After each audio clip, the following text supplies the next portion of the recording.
Salut à tous les amis, c'est Hakon, j'espère que vous allez bien. Aujourd'hui on se retrouve dans une nouvelle vidéo thread d'horreur. J'ai trouvé deux petites histoires exquises. Donc sans plus attendre, on se lance dans des récits horrifiques de personnes qui ont été traumatisées.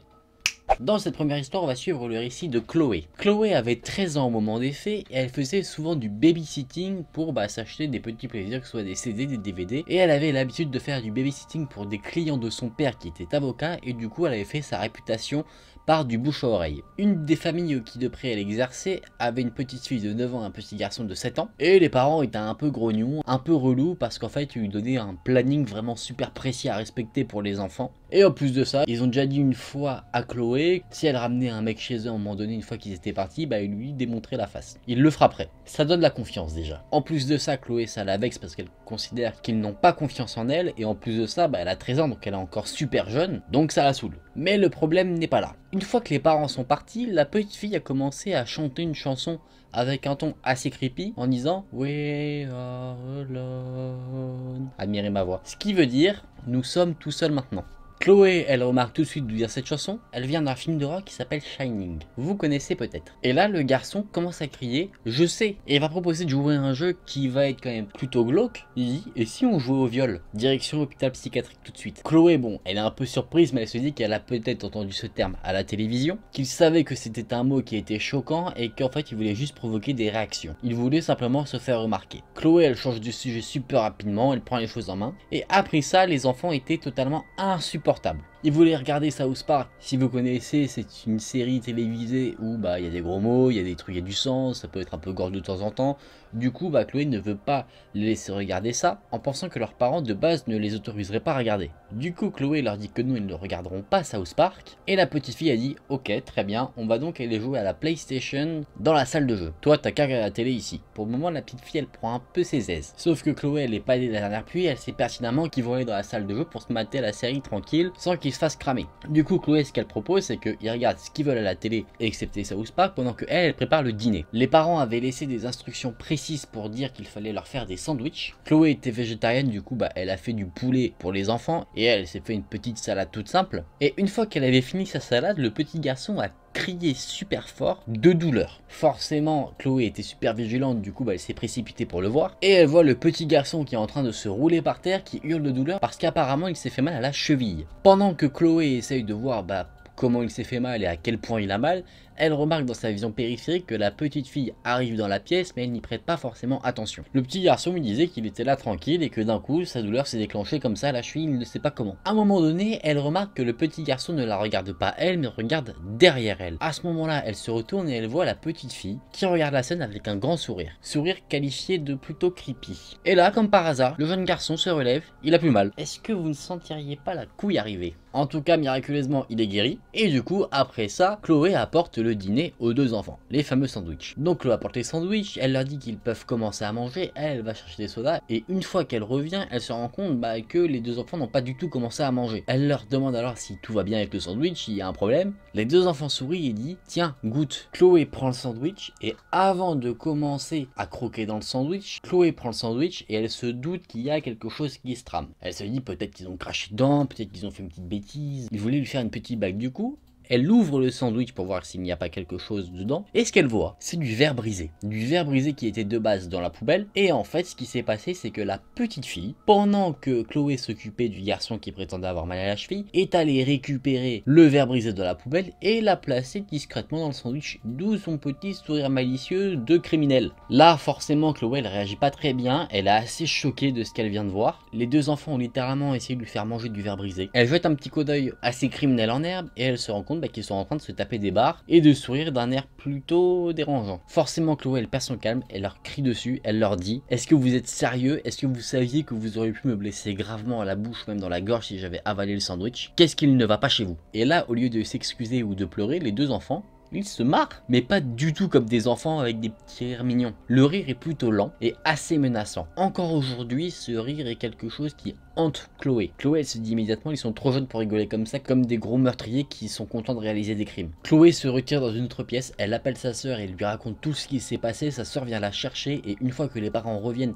elle quitte la maison et n'a plus jamais fait de babysitting pour cette famille. Ce qui est vraiment fou dans cette histoire, c'est que l'ensemble des actions faites par les enfants, c'est même pas des bêtises. C'était totalement prémédité, ils voulaient faire du mal à Chloé. Ils sont totalement fous. Ce degré de perversité qu'ils ont eu, ça c'est quelque chose de totalement horrifique, surtout quand tu sais l'âge qu'ils ont. Dans cette seconde histoire, on va suivre le récit de Léa. Léa, au moment des faits, avait 18 ans. Pour contextualiser un peu la chose, elle recherchait un petit travail en fait de fille au père. Elle se rendait chez quelqu'un qui avait besoin d'aide et elle était nourrie et logée chez l'habitant. Beaucoup de personnes faisaient ça pour avoir des vacances à moindre prix dans des lieux un peu exotiques, donc elle, bah voilà, elle voulait se faire un peu kiffer puis avoir un peu d'expérience, donc elle s'est dit que ce serait une bonne idée. De ce qu'elle nous dit sans prétention, c'était une fille plutôt jolie qui avait une puberté un peu prématurée, elle avait des belles formes, elle avait plutôt un beau visage, les hommes la complimentaient plutôt régulièrement sur son physique et elle en avait conscience. Donc elle recherchait pour son premier job de fille au père quelque chose de sympathique qui, elle la mettait en confiance forcément. Elle était donc sur un site internet et elle regardait les différentes annonces jusqu'au moment où en fait elle a reçu un message d'une personne sur son profil. C'était un couple de personnes âgées qui avaient besoin d'une jeune fille au père pour réaliser des tâches un peu d'entretien et de gardiennage de la maison. Le compte était au nom d'un homme qui s'appelle Enzo, donc elle a considéré que c'était le mari et du coup elle a regardé la photo de profil de ce monsieur. C'était un selfie de lui avec une femme plus jeune, bien plus jeune, qui avait la vingtaine. Sur la photo, Enzo souriait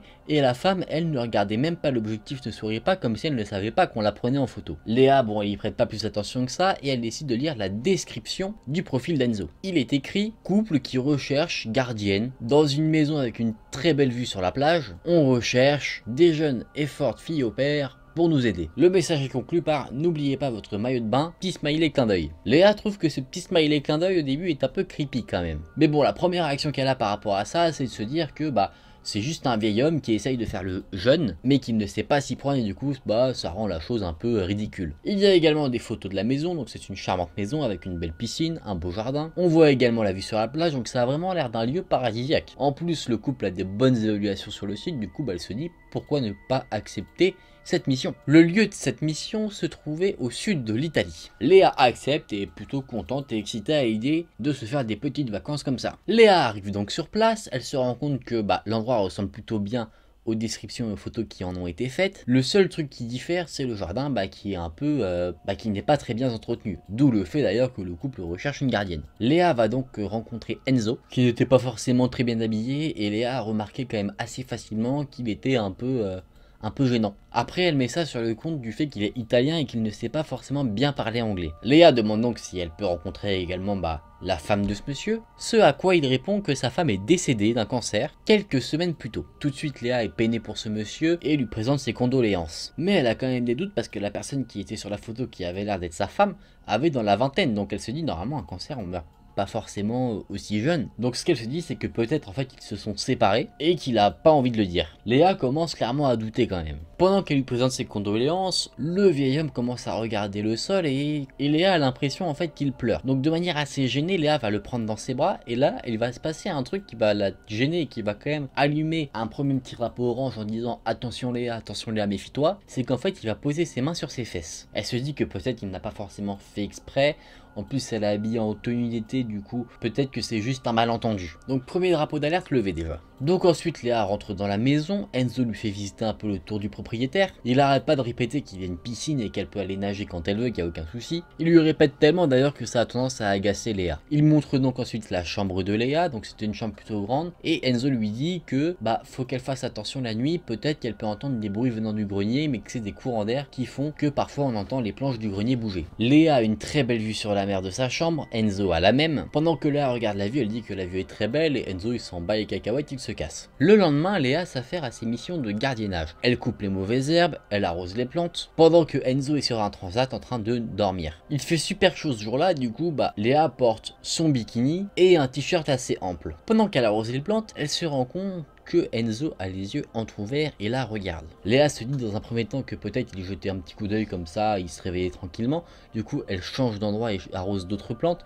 Et là elle se rend compte qu'en fait le Enzo est littéralement en train de mater sa poitrine. Léa est assez gênée de remarquer ça, du coup elle décide d'aller de l'autre côté de la maison là où Enzo ne peut pas la voir, et quelques instants après ça Enzo rentre dans la maison. Second drapeau d'alerte levé pour Léa. Le second jour, Enzo a permis à Léa de prendre une journée de pause. Léa se dit cool, je vais aller à la plage, elle s'y rend, elle y reste quelques instants, mais le soleil est tellement lumineux que ça n'est pas forcément très agréable pour elle, du coup elle décide de rentrer à la maison de Enzo et de se prélasser sous l'ombre des arbres. À un moment donné, Enzo la rejoint et fait le tour de la piscine avec des lunettes de plongée, et ensuite il s'adresse à Léa en lui disant qu'il y a des petites pierres au fond de la piscine et qu'il faudrait les enlever. Léa elle va accepter, mais elle se dit que déjà qui a des petites pierres au fond de sa piscine, et en plus de ça, en tant que propriétaire de piscine, qui n'a pas d'épuisette pour ramasser les insectes ou les objets qui peuvent traîner ou flotter sur la piscine. Léa se dit que de toute manière elle n'a rien à perdre parce qu'elle est déjà en maillot de bain, donc elle va du coup nettoyer la piscine à la main, et Enzo lui reste à côté en train de la regarder faire le travail.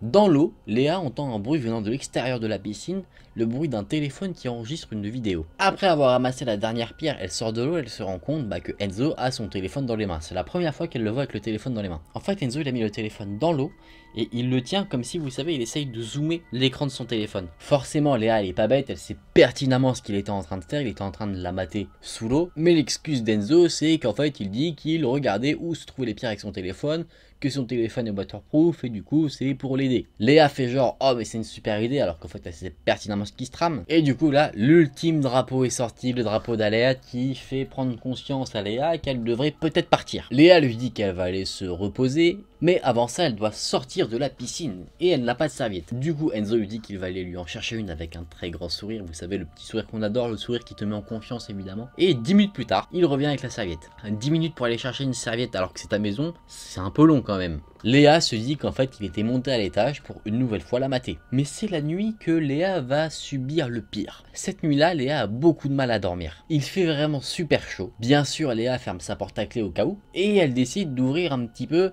la fenêtre pour essayer de faire rentrer l'air. Malheureusement, ça ne fait rien et Léa avait l'habitude de base quand elle était chez elle de dormir nue. C'était une habitude qu'elle avait. Étant chez un inconnu, elle dormait en pyjama, mais là il faisait vraiment trop chaud, du coup elle a décidé de reprendre cette petite habitude. Du coup elle s'est dévêtue de son pyjama. Léa se sent instantanément mieux, elle commence à trouver le sommeil, mais juste avant de s'endormir, elle entend un bruit venant de vous savez d'où, le grenier. Elle entend le fameux plancher qui craque. Pour que vous visualisiez un maximum la scène, Léa est entièrement nue, couchée sur le dos, face au plafond. Du coup, elle ouvre ses yeux et elle voit quelque chose entre les planches, des yeux. Bien sûr, elle reconnaît tout de suite à qui appartient ce regard, c'est ce putain d'Enzo, qui est en train encore une fois de la mater. Léa est totalement paralysée, elle fait genre qu'elle ne regarde pas là où Enzo, mais regarde le plafond en général, et elle décide de se retourner, de remettre de la couette sur elle, et de se retourner pour cacher son corps. Jusqu'au lever du soleil, elle est restée là paralysée, jusqu'au moment où elle entend des bruits de craquement qui sont en fait les bruits de pas de Enzo au grenier, et ensuite au petit matin, elle fait sa valise et elle s'enfuit de la maison de ce vieux pervers aussi rapidement qu'elle le peut. Elle rentre chez elle et c'est encore une fois quelque chose qui l'a traumatisée, et depuis elle n'a plus jamais refait de mission de jeune fille au père. Oh là là, quelle affaire, ça doit être tellement stressant pour une femme de vivre ça, surtout qu'elle était totalement seule avec cet homme-là. Fort heureusement, elle a pu s'enfuir et elle n'a plus jamais eu de nouvelles de cet homme. Et d'ailleurs, son annonce n'est plus apparue sur le site. Peut-être que le Enzo a pris peur éventuellement de certaines répercussions. Bon les amis, je vous ramène en sécurité avec moi. Comme d'habitude, pas d'enfants diaboliques, pas de vieux pervers qui vont vous embêter. Bah écoutez les amis, j'ai trouvé que c'était des histoires assez dérangeantes parce que c'est vraiment des choses qui pourraient arriver dans ce cas-là à des femmes dans la vie de tous les jours, parce que le babysitting, je sais que ça se fait encore. Les jeunes filles au père, ça me surprendrait pas qu'on puisse trouver ce genre de situation dans plein de témoignages, ça doit forcément arriver, mais bon du coup je trouve ça assez creepy de voir que ce soit chez des enfants ou des vieilles personnes, on peut avoir un niveau de malsénité extraordinaire. En tout cas, j'espère que ces histoires vous auront intéressé, vous auront plu. Si la vidéo elle vous a plu, n'hésitez pas à liker la vidéo et à vous abonner à la chaîne. Nous on se retrouve très vite dans une prochaine vidéo. Salut!